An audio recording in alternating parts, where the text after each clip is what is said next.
Économiste, ancien Premier ministre de Guinée dans les années 2000, après avoir eu plusieurs postes ministériels. Vous êtes membre de plusieurs think tanks internationaux sur la monnaie et sur l'intégration régionale. Et vous êtes d'obédience libérale et vous vous revendiquez aujourd'hui comme un des principaux leaders de l'opposition en Guinée. Je fais ça tout à fait par hasard, hein, selon ce que j'avais noté. Djalal Kimje.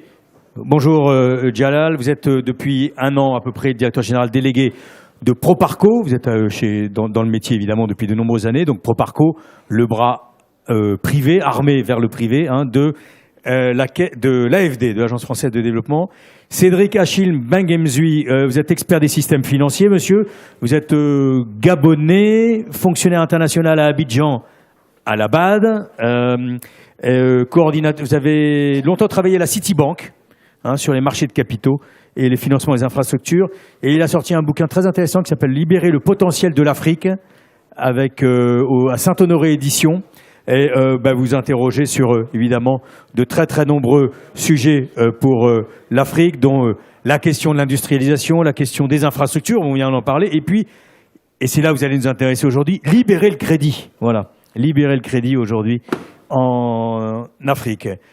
Laurent Goutard, responsable Afrique, bassin méditerranéen et outre-mer à la Société Générale, souvent présenté, et c'est évidemment vrai, comme la Banque française aujourd'hui la plus présente, hein, sur le continent, avec 19 implantations, 150 000 entreprises, et puis 3,5 millions à 4 millions de comptes clients, et l'idée de rester comme une banque universelle, hein, sur le continent.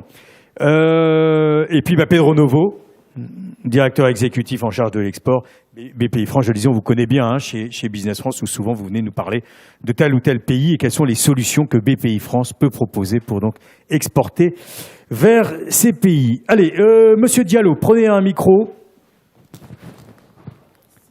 Dois-je vous rappeler que le déficit de financement, estime-t-on, des PME, c'était d'ailleurs votre consoeur Katia Lawson-Hall de la Société Générale qui nous disait lors de la première édition d'Ambition Africa, on estime que le déficit est aux alentours de 200 milliards, hein, pour les PME africaines. Alors, est-ce qu'on y met l'Afrique du Sud, est-ce qu'on y met l'Afrique du Nord? C'est bon, les chiffres fluctuent, mais enfin, on est sur des montants très très importants. Et autre chiffre, 80%, on estime, des PME n'ont pas accès ou insuffisamment au crédit bancaire et au crédit long terme. Alors, que proposez-vous, monsieur, pour qu'on puisse avoir un financement satisfaisant pour les PME africaines? Je pense que je ne vais pas revenir sur l'importance des entreprises, hein, dans la création des richesses. Parlez bien distinctement dans le micro, voilà, oui. Oui, dans la création des richesses, dans la création d'emplois et dans la contribution aux finances publiques. Bien sûr, on dit que l'entreprise, c'est elle qui crée la richesse, qu'elle contribue généralement à un degré très élevé au PIB de nos États. Maintenant, quelles sont les contraintes en fait qu'il faut lever pour favoriser l'accès des entreprises, notamment des PME, à des ressources nécessaires à la création et au développement des entreprises? Lorsque j'étais directeur général à la Banque centrale, on avait eu à réfléchir dans le cadre de la promotion du secteur privé qui n'arrivait pas à décoller après le retrait de l'État dans les activités commerciales et industrielles. On avait noté que d'abord, il y avait un déficit dans la formulation des projets. C'est-à-dire qu'il y a une idée du projet, mais il faut mettre en évidence la faisabilité économique du projet. Le business case, quoi. Voilà. Alors, on a décidé à l'époque, on a suggéré de créer un fonds d'études financé par l'État pour recevoir et accompagner ceux qui ont des idées de projets pertinents. On aide à formuler les projets pour qu'ils puissent s'adresser aux banques. Après, le deuxième handicap qu'on avait, c'est que beaucoup de gens, de jeunes promoteurs, n'avaient pas de fonds propres. L'État a dit, essayons de créer un fonds de participation qui va contribuer, donner, si vous voulez, aux jeunes promoteurs un minimum de capital pour pouvoir s'adresser aux banques. Et les banques ont estimé que les risques étaient trop élevés pour les PME, notamment les nouveaux projets. On a dit l'État va créer un fonds de garantie qui va partager le risque avec les banques. Ça, c'est une expérience personnelle. J'ai présidé la commission de réflexion pour savoir qu'est-ce que l'État devait faire pour favoriser la promotion du secteur privé, puisqu'on sortait d'une société plutôt socialiste. On va en parler de ces solutions garanties. De ces sujets-là. Maintenant, il faut penser à l'environnement macroéconomique. Lorsque vous êtes dans un environnement où la stabilité macroéconomique n'y est pas, il y a une forte inflation, il y a une forte dépréciation de la monnaie, c'est très difficile d'accorder des crédits, y compris aux grandes entreprises, parce que on ne peut pas avoir les moyens d'anticiper de manière, disons, à pouvoir faire face aux échéances de la dette, aussi bien pour le banquier que pour le promoteur. Donc, un environnement macroéconomique stable avec une inflation faible et un taux de change relativement, je dirais, fixe, peut favoriser, je pense, aussi l'expansion du crédit, l'accès du crédit aux entreprises. Eh ben, vous nous direz tout à l'heure, j'ai l'impression quand même que les choses s'améliorent parce qu'il y a quand même une compétition. Il y a le mobile banking qui peut aiguiser, évidemment, on en parlait lors de la première table ronde, les solutions, et puis évidemment, y compris les prêts, évidemment. Et puis aujourd'hui, l'Afrique commence à intéresser.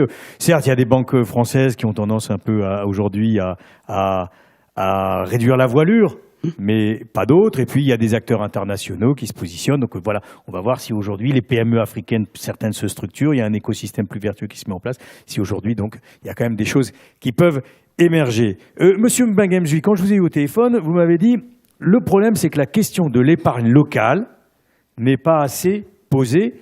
Nous avons de l'épargne en Afrique et elle doit se mobiliser en monnaie locale pour les entreprises locales. Ce n'est pas suffisamment le cas, vous pensez?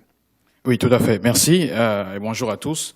Déjà, ce matin, je ne parle pas au nom de la BAD, mais en tant qu'auteur et membre du think tank Finance Africa. Je vais être d'accord avec Proparco et Bpifrance sur une bonne partie des solutions, puisque nous travaillons sur ensemble. Comme disait Mendes France, gouverner, c'est choisir. Donc, nous devons bien zoomer sur les vrais problèmes. L'épargne existe, l'épargne est abondante, c'est une question d'affectation d'épargne. Et je regardais récemment l'indice Bloomberg Barclays sur les capitaux investis dans des titres de dette avec des rendements négatifs. Nous dépassons les 17 000 milliards de dollars, globalement. Donc, les investisseurs choisissent d'avoir des rendements négatifs pour plus de 17 000 milliards de dollars. Lorsqu'on regarde maintenant le cas Afrique, on regarde les capitaux que l'Afrique reçoit en termes d'investissement, en termes d'aide, en termes de dette, et nous regardons les capitaux qui sortent du continent, que ce soit en placement, en compte offshore et bien sûr en flux financiers illicites, les capitaux qui sortent dépassent les capitaux qui rentrent. Donc l'Afrique est créancière nette du reste du monde. Alors on a deux gros problèmes, c'est la question de la perception de risque. Notre collègue, M. Samba, a parlé tout à l'heure de dérisquer le continent, une partie de ces projets, et on a la faible efficacité de nos systèmes financiers. Alors, qu'est-ce qu'il faut faire? Nous avons différentes études de différents intervenants ici, Proparco, la BAD, la Banque mondiale. Il apparaît clairement que c'est le secteur industriel, notamment manufacturier, qui est celui qui crée le plus d'emplois, des emplois décents, pour transformer l'Afrique et dont nous avons besoin pour on en a parlé résorber. Hier sur l'exemple du Ghana, par exemple. Exactement. Alors, si on regarde cela, on voit, en termes de statistiques, les salaires des grands groupes manufacturiers sont 2 fois plus élevés que les grands groupes de services. Et les salaires dans les PME manufacturières sont 37% de fois plus élevés dans les PME manufacturières que dans les PME de services. Ça veut dire quoi? L'Afrique doit cibler les PME et les grands groupes manufacturiers. Donc il s'agit maintenant de mettre un écosystème vertueux en place. Il ne s'agit plus de poser la question de solution de financement pour une entreprise, mais d'un écosystème. Un écosystème qui touche 4 entités. Les pouvoirs publics, les grands groupes, les PME et, bien sûr, le système éducatif. Mais cet écosystème, pour qu'il soit vertueux, il faut que le financement des PME... C'est un peu l'œuf et la poule. Il faut que le financement de ce système, de ce secteur manufacturier soit lui aussi en place. Et c'est pourquoi je parle d'écosystème. Lorsque vous avez les solutions de financement que nous avons aujourd'hui sont suffisantes et intéressantes, mais lorsque vous pensez financer un écosystème, c'est différent de penser financer une PME. Il s'agit d'un écosystème qui doit avoir l'action des pouvoirs publics, les grands groupes qui sont des champions qui tirent la croissance. Vous avez par exemple le groupe Paulina au Maroc, en Tunisie, qui est un bel exemple. Vous avez le groupe Dangote, vous avez vu hier Tony Eloumelou. Tous ces champions on doit promouvoir davantage ce type de groupe parce que l'Afrique, malheureusement, 90% des entreprises sont des PME. Ouais. Donc, il faut des champions qui tirent les PME et, bien sûr, les pouvoirs publics et le système académique qui accompagne cela pour créer un cercle vertueux. Et dans votre bouquin, vous, en préface, c'est monsieur Hamouda, qui est tunisien, qui est très connu, un ancien ministre, c'est ça, je crois. C'est ça. Et lui, il parle de sortir de la rente. Et évidemment, par le manufacturier, Exactement. on peut sortir de la rente. Je vous demanderai tout à l'heure ce que vous pensez des banques. Tiens, Pardon ? Je vais vous demander tout à l'heure ce que vous pensez des banques. Donc, en Afrique, elles ont des ratios à respecter. Il y a les états-majors à Paris, etc. Évidemment. Bon, tout ceci n'est pas simple, mais vous avez entendu cette idée de dérisquer, être peut-être un peu moins timide, être peut-être un peu moins dans la surconformité. C'est vrai que les taux de crédit sont élevés en Afrique, les maturités sont basses. Bon, on peut pas dire que vous leur facilitiez la vie aux PME africaines. Vous, en général, la communauté bancaire, j'ai dit. Merci, oui. Belle introduction. Effectivement, la banque est un métier qui n'est pas facile. On a un certain nombre de contraintes, d'exigences réglementaires qui sont quand même considérablement renforcées ces dernières années. Quand on regarde bien, en 10 ans, il faut 4 fois plus de capital en phase d'un crédit aujourd'hui qu'il en fallait en 2008. C'est pas neutre. Voilà. Bon, malgré tout, pour revenir à ce qui nous intéresse aujourd'hui, l'Afrique. Vous avez dit tout à l'heure, la Société Générale est très agressif sur le marché africain. Oui, nous voulons continuer à nous développer. C'est sans doute ce qui nous différencie d'un certain nombre de nos grands confrères français ou internationaux. On est déjà présent dans 19 pays et on veut continuer avec une base de 4 millions de clients, dont 150 000 entreprises, et on veut continuer à se développer. Alors, pour répondre directement à votre question, dans le cadre de ces ambitions de développement, et on veut conjuguer développement et maîtrise de l'ensemble des risques, que ce soit crédit, réglementaire, opérationnel, parce qu'on est sur un chemin de crête. Si on veut accélérer le développement, il faut le faire avec une maîtrise parfaite des risques. On a lancé un programme qui s'appelle Grow with Africa, il y a maintenant 1 an à Dakar. Croissance avec l'Afrique. Voilà, qui a 4 branches. Alors, très rapidement les 3 premières, puis je m'arrêterai sur la dernière qui concerne les PME. On a une branche sur les infrastructures et les énergies renouvelables. On en a parlé tout à l'heure. C'est fondamental. Ouais. On a une branche sur l'agriculture et l'agribusiness, parce que je pense que vous en parlerez tout à l'heure. Il y aura une table ronde en début d'après-midi. On voit bien à quel point... Enfin, moi, je suis nouveau, j'arrive. J'ai pris mes fonctions il y a 3 mois. Avant, je dirigeais la Banque de détail en France, Société Générale. Oui, c'est pas le même métier, oui. C'est le même métier, mais dans un contexte et dans un environnement différent. Ouais. Je suis passé d'un pays un peu dépressif à un continent avec beaucoup de potentiel. Mais voilà. Donc, ce que je voulais dire, c'est que l'agriculture, ce qui me marque beaucoup dans ma découverte avec beaucoup d'humilité de l'Afrique, c'est qu'il y a un potentiel agricole colossal, mais que les filières, finalement, la valeur n'est pas toujours produite en Afrique. Et donc, il y a toute une... Bon, ça c'est le deuxième point, ça c'est le deuxième plan. Le troisième, c'est l'inclusion financière. On parlait tout à l'heure, et c'est important, y compris pour les entreprises, j'y reviendrai. Et puis le quatrième, c'est les PME. Alors les PME. Parce que les PME, je vous ai dit qu'on en a 150 000 dans notre fonds de commerce, et c'est clairement la clé de l'Afrique, parce que si on veut créer les 400 millions d'emplois dont l'Afrique a besoin à horizon 2040, on sait que ça passe par les PME. Alors, pour ce faire, on a décidé un certain nombre d'actions. La première, c'est d'augmenter les encours de crédit qu'on met au service des PME de 60% d'ici 2022. Pour arriver à combien ? C'est une enveloppe additionnelle de 4 milliards d'euros. Donc pour arriver à... on était à peu près à 6 milliards aujourd'hui sur les PME. Donc l'idée d'arriver à 10 alors. Et de rajouter 4 milliards, ce qui est quand même assez colossal compte tenu de ce que je vous disais tout à l'heure par rapport aux engagements. Et je pense que le crédit est important, mais ça ne suffit pas. Il y a aussi beaucoup de sujets d'accompagnement. C'est la raison pour laquelle on a créé... dans aujourd'hui 8 pays, et on va le généraliser dans tout notre dispositif, ce qu'on appelle des maisons de la PME. On a ouvert la première à Dakar il y a 1 an, puis on a créé à Douala, à Abidjan, il y en a au Ghana, et on va développer le service. Et ça consiste en quoi ? Alors, c'est à la fois la maison de la PME, c'est à la fois un endroit dans lequel, bien entendu, on a accès à tous les services bancaires et tous les financements dont on parlera juste après, mais on a aussi accès à du service. C'est-à-dire, on accompagne les chefs d'entreprise dans la capacité à monter un business plan, à savoir structurer un projet, à le rendre, entre guillemets, bancable. Et puis, c'est un lieu d'échange et de partage entre les chefs d'entreprise eux-mêmes, avec nos partenaires. BPI, Proparco et des partenaires locaux sont complètement intégrés dans cette démarche. Et puis, un lieu d'échange entre les chefs d'entreprise eux-mêmes, parce que je pense que c'est extrêmement important. Il y a un sujet de financement, oui, mais il y a un sujet aussi d'accompagnement et de culture autour de la pratique du financement. Mais est-ce que tout ça va contribuer à réduire les taux ?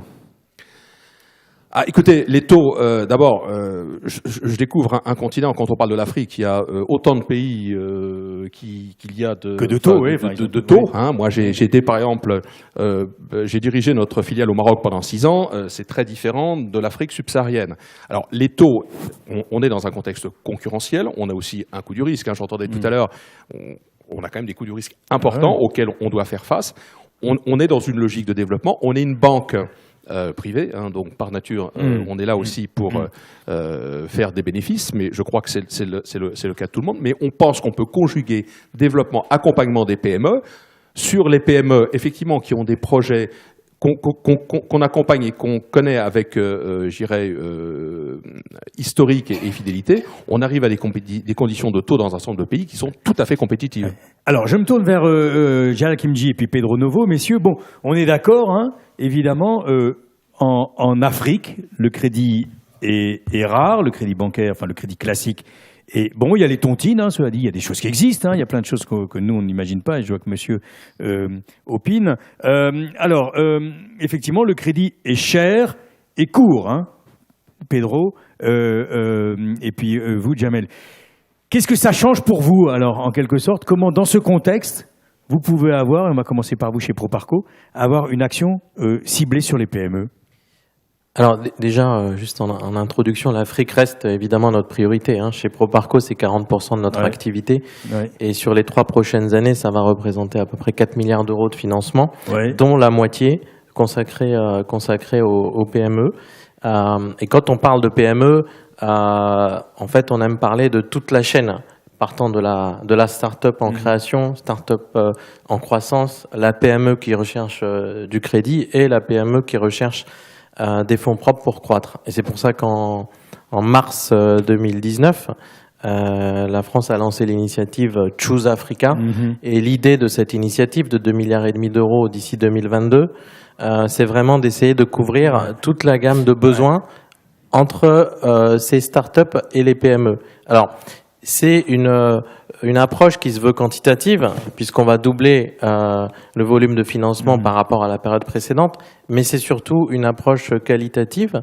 Et l'idée, c'est de faire des choses qu'on ne faisait pas jusqu'à maintenant, notamment financer des incubateurs, donc l'écosystème, pour accompagner les startups en création. Donc non seulement en financement, mais aussi en accompagnement technique. Et pour les PME classiques?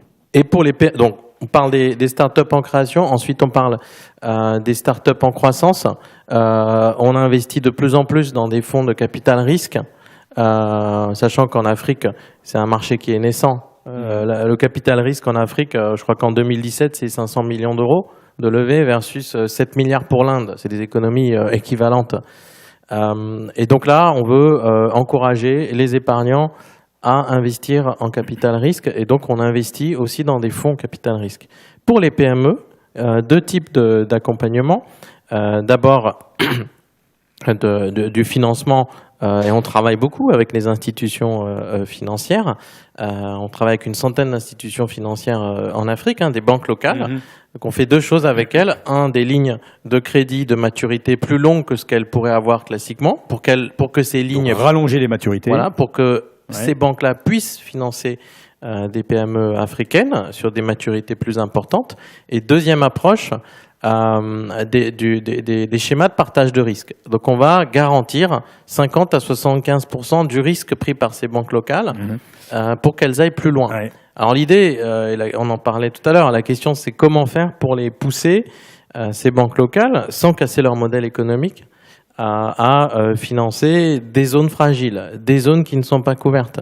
Et c'est là où, côté Proparco, on fait appel à des ressources publiques, des ressources internationales, pour aller plus loin en termes de couverture de risque et aller encourager des partenaires tels que la Société Générale à proposer des prêts à des PME qui sont dans des zones très compliquées à financer. Alors on va rappeler donc ce package Macron, à l'époque Choose Africa, c'était donc 1,5 milliard pour faciliter l'accès au crédit, là, ce dont on parle, l'accès au crédit des PME, et 1 milliard en equity. Voilà, tout à fait. En fonds propres. Ça aussi, on va en parler. 1 milliard plus 1,5 milliard pour accompagner 10 000 entreprises.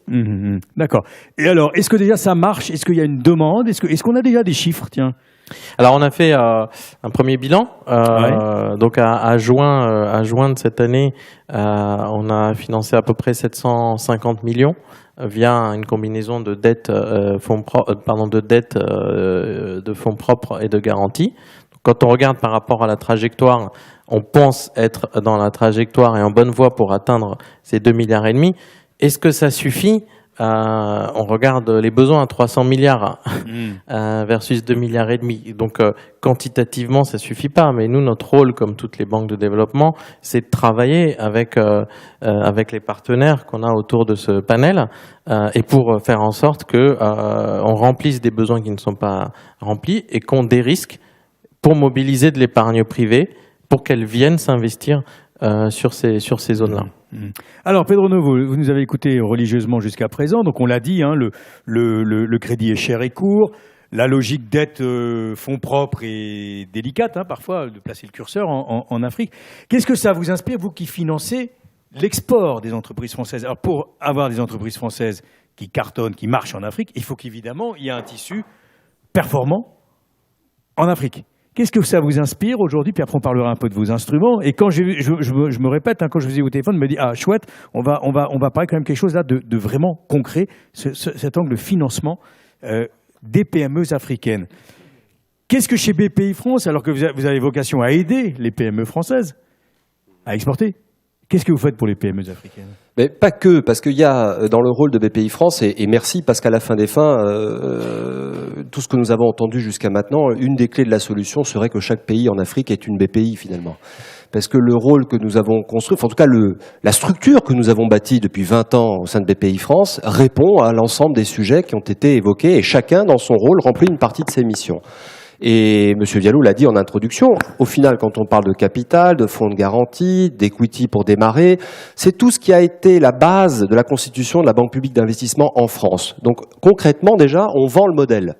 On partage notre expérience avec beaucoup d'États en Afrique, au Sénégal encore très récemment, pour constituer ces fonds de garantie, pour partager notre expérience sur la façon dont nous avons embarqué l'écosystème bancaire français dans le financement des TPE, des PME, en dérisquant leur financement auprès de ces mêmes PME, en investissant en equity pour certains d'entre eux, ou en les accompagnant, ce qui est un nouveau sujet plus récent, sur la formation des dirigeants, sujet qui a été évoqué, et qui quelque part est le ciment de la confiance nécessaire. Un banquier, il a besoin de confiance, il a confiance, il prête, il n'a pas confiance, il prête pas. C'est aussi binaire que ça.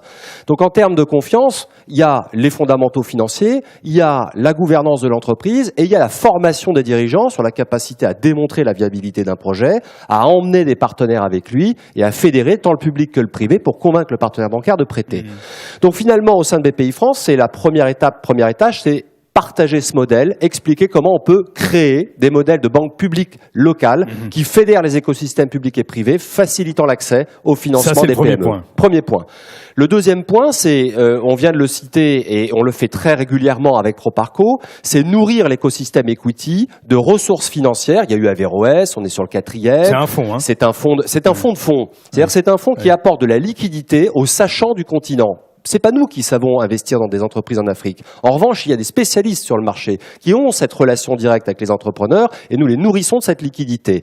Parce que les modèles de nos PME que nous voyons sur le continent africain, les PME, j'entends africaines, sont des modèles qui sont pas les mêmes que nous voyons en France quand nous les finançons. Le rapport equity-dette est pas le même pour les raisons qu'on a évoquées. L'accès au crédit, les durées de financement, et donc le recours aux fonds propres est plus important et l'autofinancement est massif. On l'a pas dit, mais en fait, comment elles font s'il n'y a pas de banque, s'il y a moins de financement qu'on peut en trouver en France, qui est une réalité? Eh bien, l'autofinancement est très important et la rentabilité des projets à mettre en regard est très élevée. Et c'est pour ça que les investissements sont faits, parce que c'est difficile de tout faire en autofinancement. Absolument.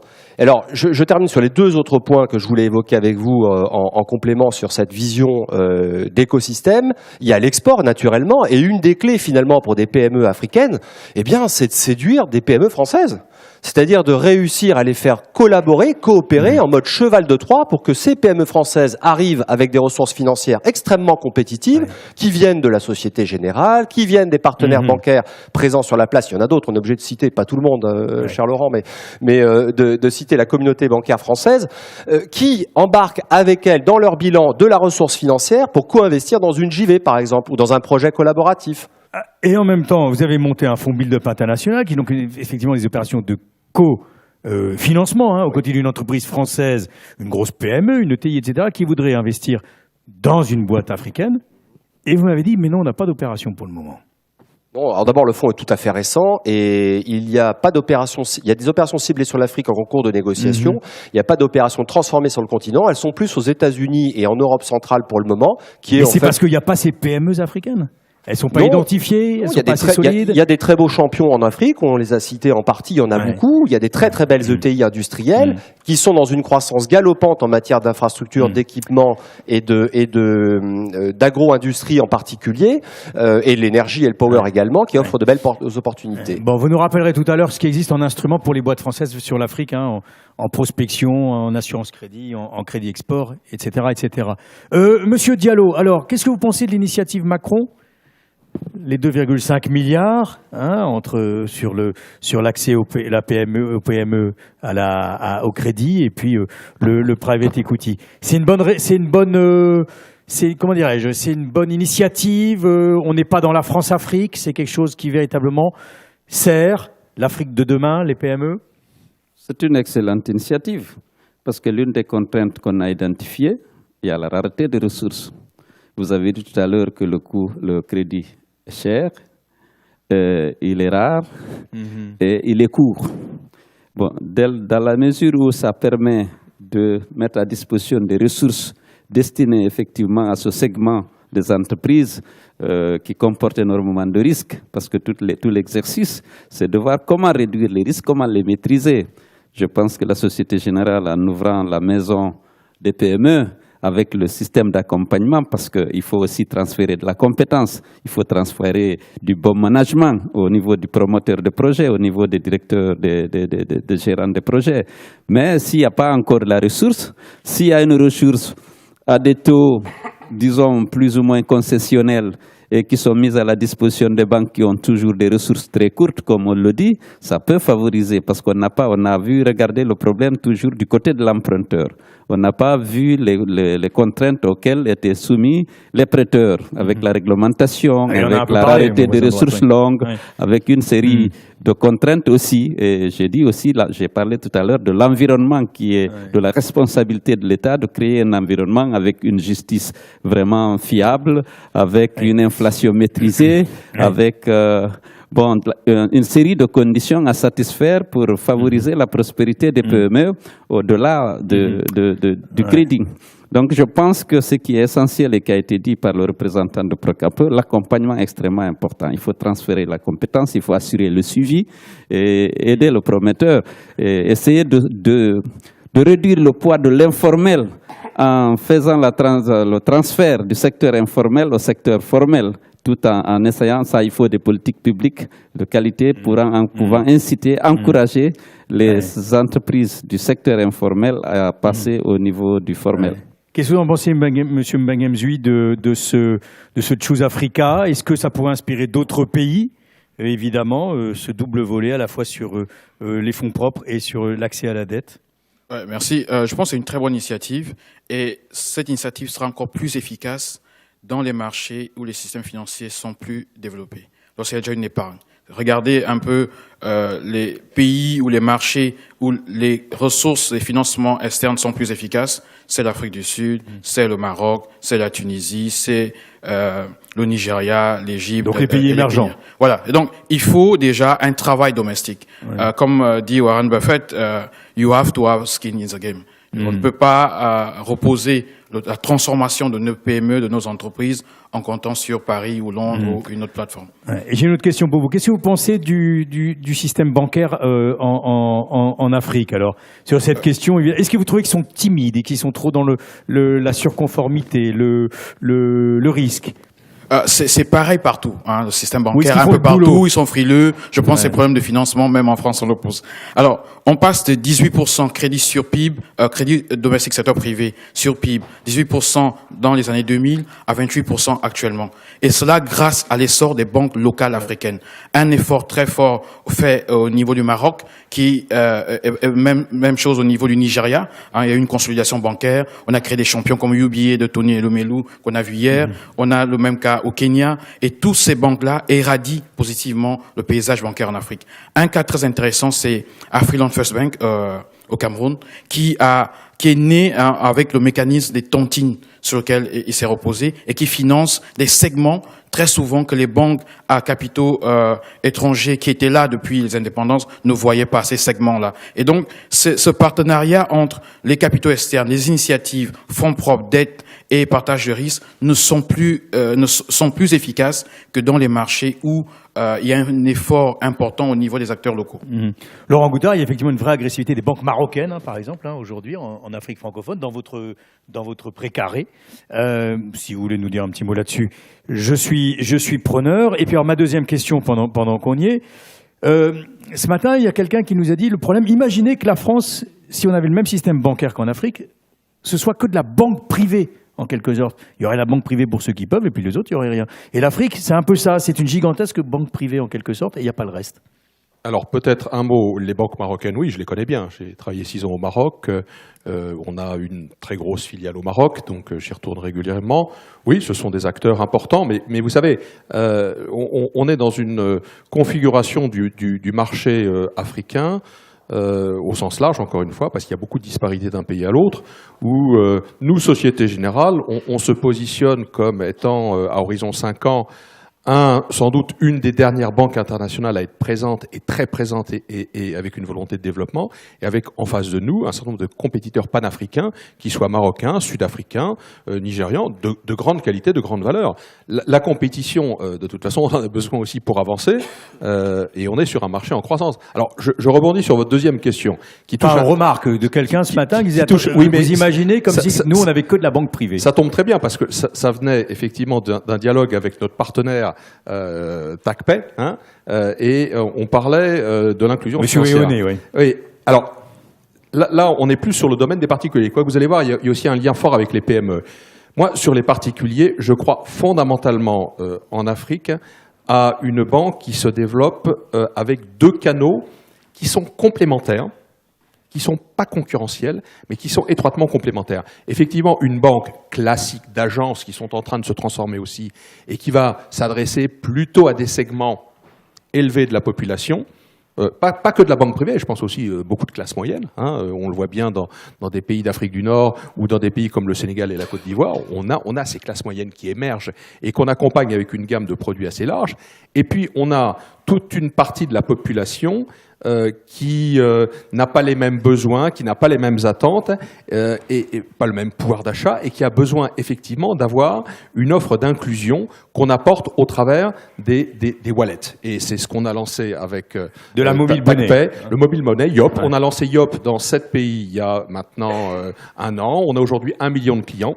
Ils ne sont pas comptés dans les 4 millions de clients que j'évoquais tout à l'heure. Et ils empruntent ou pas? Ils empruntent. Alors aujourd'hui, on est sur des sujets de paiement, de capacité à aller chercher du cash là où il est, l'apporter quand on a un excédent. Et pour emprunter quand on est d'être dans l'informel, mais qu'on arrive à avoir ce compte. Le sujet d'emprunter sur ces clientèles-là, il faut qu'on travaille de façon extrêmement étroite avec le monde de la microfinance, ce qu'on est en train de regarder. On a aussi un certain nombre de participations dans des organisations de microfinance. On travaille d'ailleurs avec des grands partenaires sur ce point-là. Je pense qu'effectivement, c'est le modèle accompli.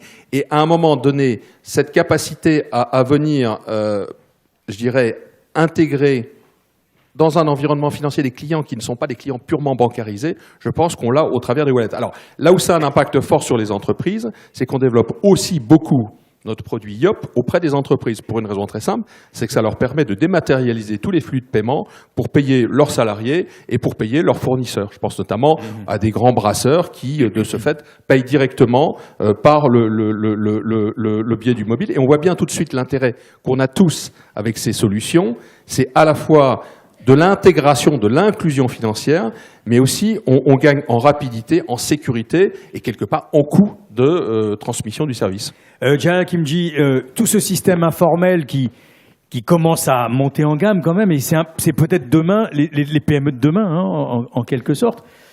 Qu'est-ce qu'on peut faire en sorte qu'ils aient eux aussi déjà accès à des solutions de financement? Donc on l'a dit, effectivement, la dématérialisation est un coup de fouet extraordinaire. Tout à fait, oui. Tout ce qui est inclusion financière, alors, travailler avec les institutions de microfinance, ça fait partie vraiment du cœur de ce qu'on fait au niveau de Proparco et du groupe AFD. C'est 100 à 150 millions d'euros qui sont déployés spécifiquement vis-à-vis des IMF. Et ce qui nous aide aujourd'hui, c'est effectivement le développement de FinTech qui permettent deux choses, en fait, qui permettent, de trouver d'autres systèmes d'évaluation du risque du crédit, des systèmes automatisés, ce qui permet de, quelque part, donner accès au crédit ou à une évaluation de crédit via des systèmes innovants, permettre de voir, par exemple, comment un individu quelque part une analyse de ses flux financiers, et à la lumière de cette analyse, les banques peuvent donner une note de crédit à cet individu de manière plus automatique, et donc qui permet de réduire le coût du financement. Deuxième avantage des fintechs, c'est que ça permet d'atteindre des personnes qui sont éloignées et qui n'ont pas forcément accès à une banque. Voire pas d'état civil, on en parlait aussi. Voire pas d'état civil. Ouais. Donc, travailler avec les institutions de microfinance, c'est évidemment quelque chose qu'on fait. Au fur et à mesure que l'entreprise grossit, on travaille avec les banques locales, nos partenaires, pour voir comment les former, comment les accompagner, pour que petit à petit, ils gagnent en compétences, ils gagnent en management, ils mettent en place un système comptable et que petit à petit, ils rentrent dans le formel. Donc, c'est cette gamme de solutions d'accompagnement pour partir de la microfinance à la mésofinance, etc., qui permet d'aller graduellement vers une formalisation de ces clients. Ouais. Avant de passer la parole à Pedro Novo sur un peu les dispositifs aujourd'hui pour l'export, pour nos entreprises, de nouveau Cédric Achille, vous croyez-vous dans ce ruissellement, et j'emploie le mot volontairement, ce ruissellement qui permettra donc vertueusement d'arriver à des entreprises qui se structurent et qui ont des financements plus clairs, plus lisibles? Oui, tout à fait.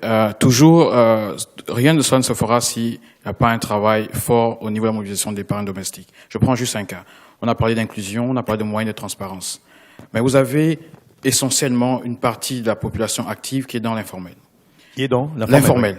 Alors, si on ne crée pas des produits d'assurance pour ces personnes, si on ne crée pas des micro-produits pour les retraites pour ces personnes, pour les amener dans le secteur avec des incitations positives dans le secteur formel, ces personnes ne rentreront pas. Et ça représente une mine d'or en termes de capitaux pour nos pays. Ça dépasse les ressources que nous allons chercher à l'extérieur parce que l'essentiel du business est dans l'informel. Vous avez 90% de votre activité économique qui se passe dans l'informel, vous manquez 2-3 fois votre PIB lorsque vous ne mobilisez pas cette partie de l'épargne. Donc, je pense que toutes ces solutions de transparence, toutes ces solutions de financement inclusif ne doivent pas s'arrêter à l'accès, mais c'est aussi aux produits qui permettent de contribuer au financement. Donc, micro-assurance, aussi produits de retraite. Laurent Goutard, pourquoi vous ne prenez pas des participations en direct dans les entreprises africaines? Alors, on le fait au travers de fonds. On a un fonds d'ailleurs qu'on partage avec BPI, Afrique Invest, dans lequel on est rentré. Ensuite, c'est dissuasif en allocation de capital? Alors, c'est très dissuasif avec les ratios réglementaires actuels. On le fait. Il se trouve qu'on le fait un petit peu en France. Dans mes anciennes activités, je le faisais, mais on le fait nulle part dans le monde pour des raisons réglementaires. Et donc surtout pas en Afrique alors? Si, puisqu'on le fait. En indirect. Alors, il faut aussi y aller étape par étape. Vous comprenez qu'on a quand même d'énormes ambitions qu'on met.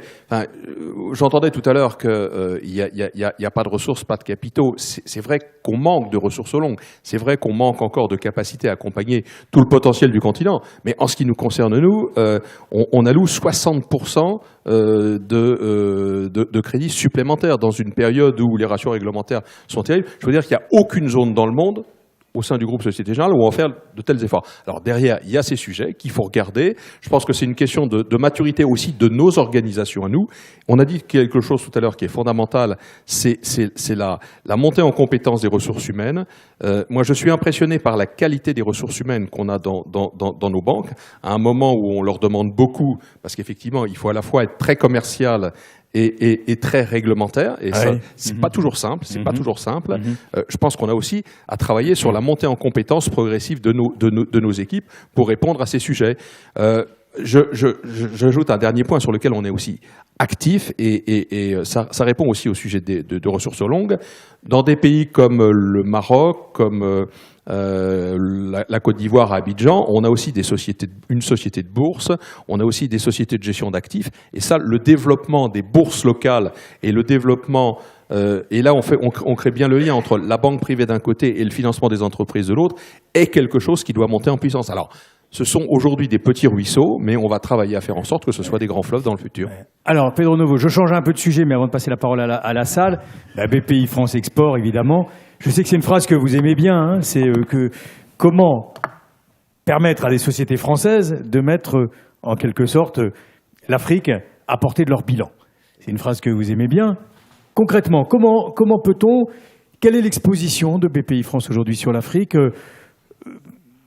C'est difficile, c'est compliqué, mais c'est quand même un continent qu'on commence à bien connaître en France, et on n'a pas l'impression qu'on ait des chiffres formidables. Non, d'abord parce que les sociétés françaises qui se projettent sur le continent ou qui sont présents aujourd'hui en Afrique sont, c'est pas tous des exportateurs hardcore ou des spécialistes du continent, mais c'est quand même souvent même un peu les mêmes. Hein. Donc quand on multiplie, donc ils n'ont pas toujours besoin de vous, c'est ça? Ah, si, ils ont beaucoup besoin de nous, mais on a du mal à renouveler ce goût pour le potentiel du continent. Donc il y a un travail qui est fait ici aujourd'hui, qui est nécessaire en permanence, c'est d'expliquer évidemment les risques qui existent. Il y en a pas toujours plus qu'en France d'ailleurs au passage, et puis la qualité des projets qu'on peut y trouver. Alors il y a un travail de formation et de dérisque sur l'aspect confiance par rapport au potentiel du continent. Il y a un travail de formation en local auprès des entrepreneurs, ça a été cité, auprès des entrepreneurs africains au sens large du terme. Et encore, il n'y a pas une définition. Il y a des entrepreneurs au même titre qu'il y a des Afriques finalement, parce qu'il n'y a pas une vérité, il y a plusieurs vérités. Et donc c'est une réflexion que nous avons et que nous allons poursuivre, notamment sur la démarche des accélérateurs. On a lancé ces universités d'entrepreneurs.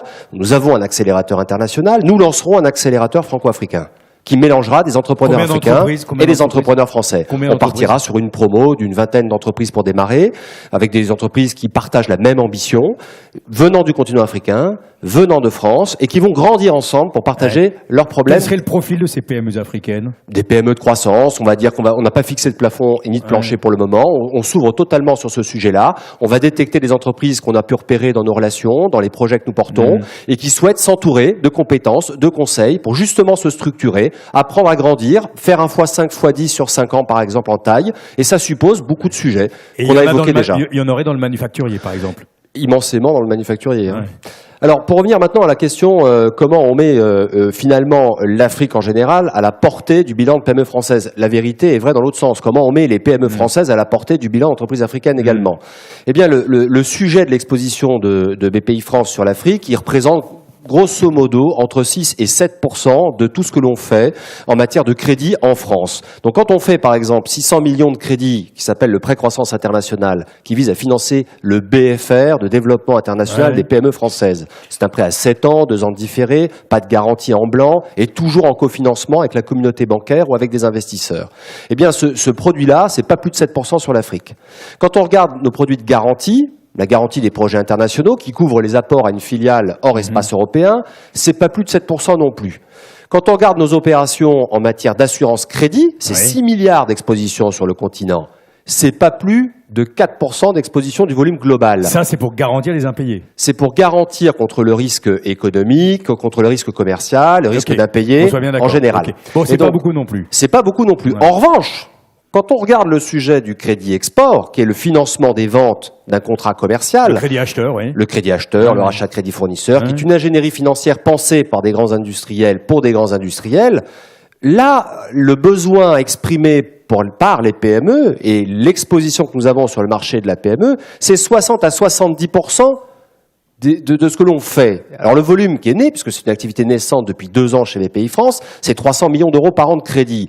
Il y a plus de 60% sur le continent africain et on va faire 70% cette année sur le continent africain. Donc c'est totalement à l'inverse des activités domestiques de projection qui témoignent de la nécessité d'avoir une ressource complémentaire à ce qui existe. Ça ne veut pas dire qu'elle ne se finance pas par ailleurs.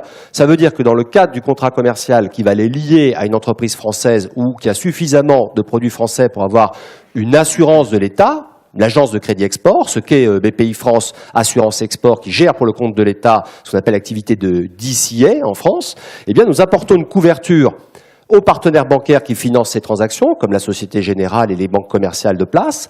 Et puis, nous apportons une réponse de financement sur les petits tickets qui n'étaient, on va se dire la vérité, très mal adressés, pour ne pas dire pas du tout adressés. Quand vous avez un contrat qui est de 1 à 2 millions d'euros, que vous avez une PME en face de vous qui fait 5 ou l'équivalent de 5 à 6 millions d'euros de chiffre d'affaires au Mali, à Abidjan ou au Burkina, l'accès à la ressource, elle existe. On l'a évoqué, elle a des contraintes, elle se travaille, mais en revanche, il n'y a pas aujourd'hui de partenaire bancaire en mesure, en étant totalement à l'aise, sauf à tordre un peu les modèles, de fournir une solution de crédit à cet acheteur-là. Le ticket moyen, juste pour vous donner une statistique et comprendre de quoi on parle, le ticket moyen du crédit export dans le monde, il est autour de 200 millions de dollars par transaction. Ça répond à la table ronde d'avant, c'est les grandes infrastructures, c'est les grands énergéticiens, c'est sur l'eau, le transport, etc. On comprend. En revanche, sur le marché de la PME, ça vous montre à quel point il est éloigné de cette vérité-là. Et donc, notre travail est d'apporter cette solution à la portée d'une entreprise, qu'elle soit un boulanger, je pense à un boulanger aujourd'hui en Angola, qui s'est équipé d'équipements français pour un prix de 1,2 million. Et il pourra avoir droit à votre crédit acheteur, alors. Et il a plus que droit, il l'a utilisé. Ouais. Qu'est-ce que vous en pensez, Monsieur Diallo, ça paraît, enfin, je sais pas, ou les autres, vous, monsieur le banquier que vous êtes, est-ce que vous pensez que tout ceci pourrait se correspondre un jour et se matcher? Monsieur Diallo. Ben, écoutez, je pense qu'il y a des efforts à faire de tous les côtés. D'abord des États eux-mêmes pour créer un environnement favorable, comme je l'ai dit, mais dans le cadre de la coopération internationale avec des institutions de financement de développement, avec les banques, il faut trouver le moyen de favoriser, de diminuer les risques et de favoriser la maîtrise du risque sur place. Il faut de la compétence, il faut du management pour diminuer le risque. Et à cet égard, je pense qu'il y a beaucoup d'efforts à faire. Les fonds de garantie, ça existe au niveau international. Je pense qu'il faut les renforcer parce qu'on ne peut pas laisser à la banque seulement le soin de prendre tous les risques dans cette phase de promotion du secteur privé. Il y a une expérience acquise en Europe dans la gestion des entreprises, dans la gestion des PME. En Afrique, on a besoin encore d'accompagnement. Et je pense qu'il faut la proximité, il faut la compétence, il faut la garantie et il faut vraiment un environnement aussi favorable à la promotion du secteur privé et à la facilitation. Avant de passer la parole à la salle, Laurent Goutard, vous êtes en Guinée? Oui, tout à fait.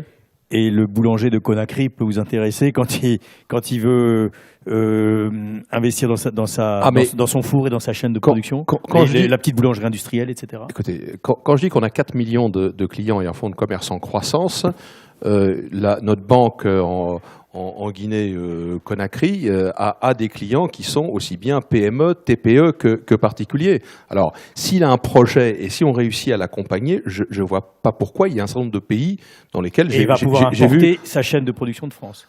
Écoutez, là ensuite, il y a les sujets qu'on évoquait tout à l'heure. Vous savez, la banque, faut l'adresser avec beaucoup d'humilité, comme je le disais tout à l'heure. L'intégration de la filière telle que vous l'évoquez, c'est notre ambition. Alors, ça ne va pas se faire du jour au lendemain. On a encore beaucoup de progrès à faire. Mais moi, je pense qu'avec les ambitions qui sont les nôtres, avec les moyens qu'on est destiné à mettre en œuvre pour atteindre ces ambitions et tous les partenariats qu'on a évoqués, BPI, Proparco et tous les autres, il y a de quoi faire bouger les lignes. Donc, des boulangers à Conakry ou ailleurs, on en finance quelques-uns. Je ne suis pas sûr qu'on soit en mesure de tous les financer aujourd'hui. Mais on va y travailler. On va y travailler. Djerek Kimji, juste avant de passer la parole à la salle, ce qui est intéressant chez Proparco, il y a déjà monsieur qui lève le bras, je vais vous passer la parole tout de suite, monsieur. Juste en une minute, ce qui est intéressant chez Proparco, c'est que vous avez financé des études sur les raisons des difficultés des PME africaines, des études d'impact sur les défaillances de PME africaines. Tout à fait. Quels sont les résultats ? Alors, c'est une étude qui a été lancée à partir de notre produit de garantie Arise. Donc, on a un historique de 15 ans et on a analysé les causes de défaut pour 7000, basé sur une base de données de 7000 lignes de crédit octroyées à des boîtes africaines, donc des PME. Typiquement, la taille moyenne du crédit, c'est 200-300 000 euros. Et donc, on a essayé d'analyser quelles sont les principales causes de défaut. Donc, deux éléments intéressants. Le premier, c'est que évidemment, il n'y a pas Pour plus de la moitié, c'est plusieurs causes de défaut, ce n'est pas qu'une. Et les 3 premières causes de défaut qu'on a relevées, c'est première cause de défaut, des problèmes liés aux fournisseurs ou aux clients, donc des problèmes de paiement. Donc là, c'est première cause de défaut. C'est tout à fait classique, ça. C'est assez classique. Deuxième cause de défaut, c'est des problèmes de choix managérial, de choix de gestion. D'où l'importance d'accompagner ces PME et ces entreprises. Et troisième cause de défaut, une mauvaise évaluation de la taille du marché. Et là encore, ça montre que l'accompagnement est important. Et d'autres facteurs aussi intéressants à noter, c'est qu'on s'est rendu compte que post la phase de start-up, donc la phase de démarrage, en fait, l'âge dans l'entreprise n'influait pas trop dans le nombre de défauts, le chiffre d'affaires non plus, et que quand on prend des sûretés, c'est pas parce que la sûreté était par rapport au préoctroyé élevé que la fréquence de défauts était plus ou moins importante. Donc c'est intéressant pour nous d'analyser sur les 15 dernières années qualitativement ce qui s'est passé pour proposer des produits dans le futur, et c'est tout le sens de Choose Africa, c'est faire plus qualitativement en se basant sur ce qu'on a appris. Ça rejoint un peu ce que nous disait M. Mbangamzui sur des PME qui doivent être mieux intégrées. Non, je ne veux pas vous passer la parole, mais c'était juste pour prolonger ce que vous disiez. Des PME mieux intégrées, en quelque sorte, dans l'écosystème et dans la chaîne de valeur, peut-être mieux payées aussi par les administrations, les grands groupes, etc. Est-ce qu'il y a des questions dans la salle? Voilà, oui, c'était vous, monsieur. Alors, monsieur, s'il vous plaît, voilà. Et monsieur, levez-vous, voilà. Et après, là-bas. Alors, une question très courte, s'il vous plaît, parce que si vous voulez qu'on ait des réponses aussitôt. D'accord, merci beaucoup. Qui êtes-vous, monsieur? Très bref, je suis Kofi Dunepekou. Je représente l'entreprise Well & Weed Corporation, qui est basée à Lomé. En fait, nous sommes une entreprise qui produit des boissons à base d'ingrédients naturels tels que le maïs et le mil. Okay. Donc, ma question, plus précisément, sachant que nous avons lancé cette activité en mars 2019, et très vite, nous avons été en bénéfice, nous avons embauché jusqu'à 65 personnes, sauf que le problème est le problème de financement, de soutien par rapport au BFR, etc. Pour vous donner un exemple très concret, vous parliez tout à l'heure de la qualité de l'équipe dirigeante, et je vous ai tous entendu, vous tous, sachant que moi-même, je suis de formation d'école de commerce et je travaille actuellement en finance, et que l'idée est de se demander, si je vous dis par exemple que actuellement notre projet, c'est de continuer à développer cette entreprise à Lomé et de mettre en place la maison mère ici en France afin d'investir en recherche et développement, est-ce que vous pourriez me répondre très concrètement que monsieur, vous par exemple, Kimdi et monsieur Novo, vous êtes en même de pouvoir nous accompagner? Bon, alors, c'est simple, Probarco, BPI France, oui ou non? Juste pour commencer, je passe la parole. Je vous conseille déjà d'aller sur www.choose-africa.com et là-dessus, en fait, vous aurez, en tant que start-up PME, l'ensemble des fonds avec lesquels on travaille pour accompagner la croissance des entreprises en local. Donc, que ce soit pour des besoins en fonds de roulement, que ce soit pour de l'accompagnement, pour de la montée en puissance, de l'equity, etc. Donc, encore une fois, je vous conseille vraiment très concrètement d'aller sur ce site web et de voir les partenaires qui peuvent répondre à vos besoins. Pedro Novo, BPI France. Alors, si vous ouvrez un bureau à Paris, vous prenez mon mail, il ne m'écoute plus. Vous prenez mon mail, il vous écoute. pedro.novo@bpifrance.fr et vous aurez droit à toutes les aides à l'innovation vous lui répondrez vraiment française. Vous lui répondrez vraiment? Je réponds toujours, moi. Oui, c'est vrai en plus. Mais alors attendez, monsieur, on vous a déjà beaucoup entendu. Alors on va passer par l'autre côté. Attendez, on vous a entendu tout à l'heure sur les transports et hier. Mais alors, monsieur avec le pull violet. Alors, bonjour. Si vous voulez vous présenter. Guillaume Géroux, j'ai beaucoup travaillé sur la question de la zone de libre-échange continentale et c'est là-dessus que va porter ma question. Cette zone de libre-échange prévoit la libéralisation du commerce des services financiers.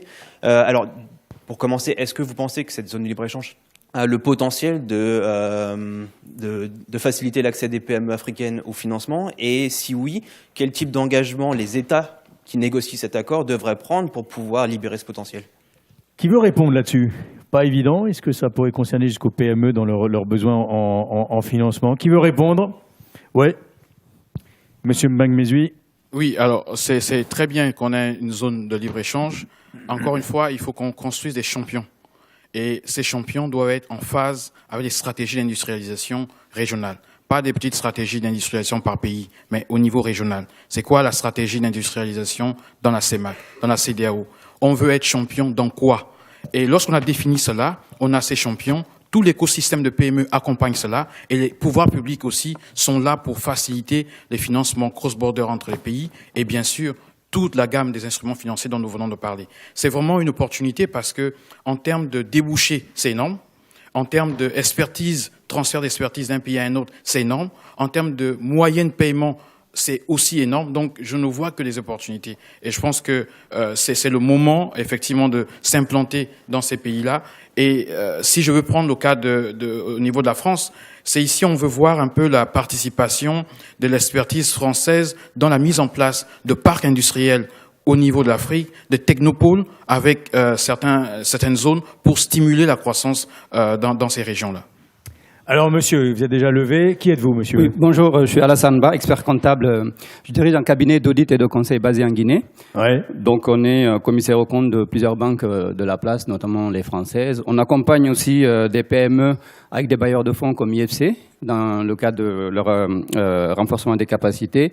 On a participé à la mise en place d'incubateurs et d'accompagnement. Donc, c'est un sujet qui nous intéresse. Donc, j'ai deux questions. La première question, c'est que les TPE, concrètement, n'ont pas de financement. Quand on parle ici d'entreprises africaines, il y a les très grandes entreprises qui sont familiales, qui trouvent les financements auprès de Proparco, AFD, voire même les banques. Mais en réalité, les TPE qui ont besoin de 50 000 € ou de 100 000 € n'ont pas en réalité d'accompagnement. En Guinée, par exemple, il n'y a aucun financement, ni les fonds d'investissement de private equity dont on a parlé hier, qui financent sur des gros tickets, ni les banques, ni les Proparco et autres ne financent ces structures-là. Qu'est-ce que vous proposez comme classe d'actifs, comme solution pour ces PME de manière concrète? Deuxièmement, et qui veulent emprunter 50 000, c'est ça? Et qui veulent emprunter... C'est des petites. Bon, on va répondre tout de suite. Alors, deuxièmement, pensez-vous que la labellisation... On va répondre tout de suite. Okay. Alors, je ne sais pas, monsieur Goudard, vous nous parliez tout à l'heure du boulanger à Conakry. Il veut simplement 50 000 €. 50 000 €, c'est déjà non négligeable. On va rentrer là dans une relation bancaire classique avec un business plan par rapport à cet investissement. Et donc, c'est une relation qui s'établit. Vous savez, la banque, ça reste avant tout un métier de service. Hein, c'est ce qui en fait d'ailleurs le charme et la difficulté de relation entre le conseiller bancaire et son client. Alors, je ne connais pas encore, compte tenu de ma faible antériorité, toutes les spécificités de tous les pays, mais de la même façon qu'on le fait en France, on est capable d'accompagner un client. Alors, c'est vrai, ça va se faire avec un certain formalisme. Oui, mais lui, il est plus ou moins, son client, il est plus ou moins dans un informel qui n'en est pas un. Et qui, exactement. Il a peut-être pas, il peut pas vous apporter tous les éléments dont vous allez avoir besoin. Oui, alors c'est là où il faut qu'on travaille. Enfin, on parle des maisons de la PME qui sont aussi destinées à accompagner ses clients, à les aider, à comprendre que le monde aussi dans lequel on évolue change et qu'on doit travailler. On doit travailler sur ces bases. Allez, monsieur, vous aviez... Ah non, c'était le caméraman, vous. Non, il avait une question. You have a question? Okay, great. Alors allez-y, let's go. Where do you come from? Okay. Yeah, good day. My name is Dr. Suleiman Ibrahim. I'm from Lagos, Nigeria. I'm representing Date Nature. Date Nature, we are a company in Lagos, Nigeria, processing date sweetener. And that's the only company in the whole sub-Saharan Africa. You mentioned now about a website called chooseafrica.com. I just Google it now and I cannot see it. Il vérifie, attention. No, it's choose so I don't know how to say it in English. Dash Africa.com. Okay, you never dash. Bon, bref, voilà, c'était une remarque. Okay, you don't mention any iPhone before, so I'll check that now. Thanks. Allez, le monsieur à côté de vous, là. Oui, Ibrahim El Ali, donc, deux petites questions très rapides.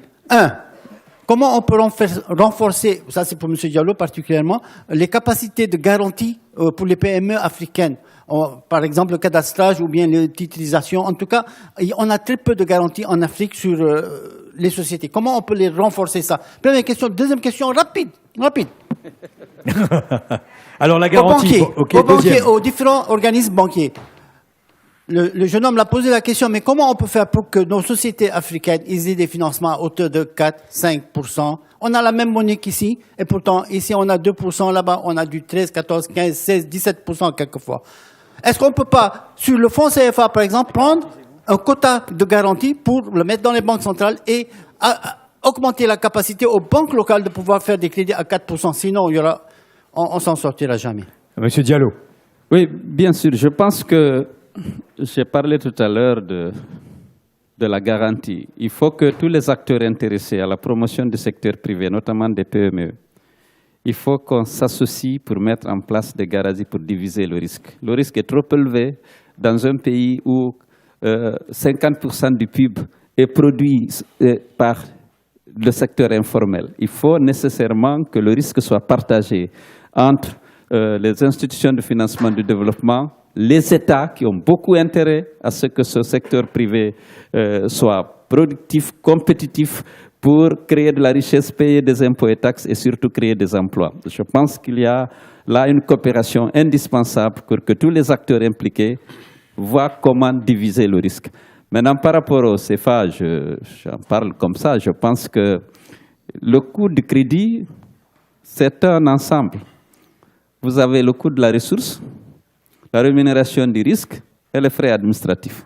Donc la perception qu'on a du risque nécessairement accroît le taux d'intérêt. Parce que, évidemment, les sinistralités étant très fortes dans ce segment-là, lorsque, quel que soit le bailleur de fonds, que ce soit les institutions de microcrédit, que ce soit la banque classique, que ce soit la Proparco, vous allez évaluer les risques et le taux d'intérêt, s'il n'est pas subventionné par l'État ou pour d'autres institutions, il doit intégrer effectivement votre perception du risque. Dernière question, monsieur. Bonjour, messieurs, bonjour à tous. Je parle français un petit peu, donc je parle en anglais. D'où venez-vous? My name is Obi Charles Nana. I'm the founder and CEO of Kaltani. I'm out of Lagos, Nigeria. We are a sustainability-focused PET plastic recycling factory. We're building Nigeria's first indigenous-owned PET plastic recycling factory.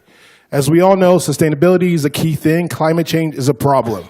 We're extremely focused on reducing the plastic pollution in our waterways, in our landfills, in our oceans, in our environment. Our first plants will be operational by Q1 of 2020, but we're merely scratching the surface. There's so much more that needs to be done. We need more capital to increase our capacity to create more jobs for people at the bottom of the pyramid, as well as reduce all the carbon emissions that are causing essentially illnesses, poisons all over Nigeria. My question is to Mr. Novo, Mr. Guttard, and Mr. Kimji. What types of grants are available to companies like mine? What type of equity financing solutions as well as debt financing solutions are possible to companies like mine? I would appreciate a direct answer, please, so we can take it all from here and get to the next level. Thank you very much. Bon, allez, monsieur Guttard. Je ne sais pas combien il fait de chiffre d'affaires, hein, mais allez-y. On revient toujours un peu sur les mêmes questions. Hein, sur les questions. Moi, je pense qu'avant, encore une fois, comme on l'a dit à plusieurs reprises, pour bien accompagner et être efficace vis-à-vis des entreprises. Alors, je connais moins votre marché que d'autres, puisqu'on n'y est pas. On n'y est pas présent, mais il faut aussi connaître, comprendre, être intégré dans l'écosystème, avoir une capacité à pouvoir communiquer avec ces entreprises. C'est tout le sujet. J'évoquais tout à l'heure nos maisons des PME. J'insiste sur ce point. C'est pour ça qu'elles sont extrêmement importantes, pour créer aussi ce capital confiance qu'on évoquait. Alors ensuite, quand ce capital confiance existe, en utilisant toute la gamme des instruments financiers qu'on a en interne et qu'on peut avoir avec l'ensemble de nos partenaires, on peut répondre à des questions comme celles que vous évoquez. Mais c'est difficile d'y répondre comme ça, spontanément, de façon brute. Allez, puis Pedro Novo est à votre disposition, monsieur, pour vous répondre from BPI France. OK. Libérer le potentiel... Pardon ? Non, malheureusement, on va devoir conclure, madame. Mais là encore, ils sont à votre disposition. On a une dernière séquence avec quelqu'un qui va nous rejoindre. Vous allez voir, il est tout à fait intéressant. Libérer le potentiel de l'Afrique. Donc, Cédric Achille Mbang-Mezui dans les meilleures librairies chez Saint-Honoré Éditions à Paris. Merci à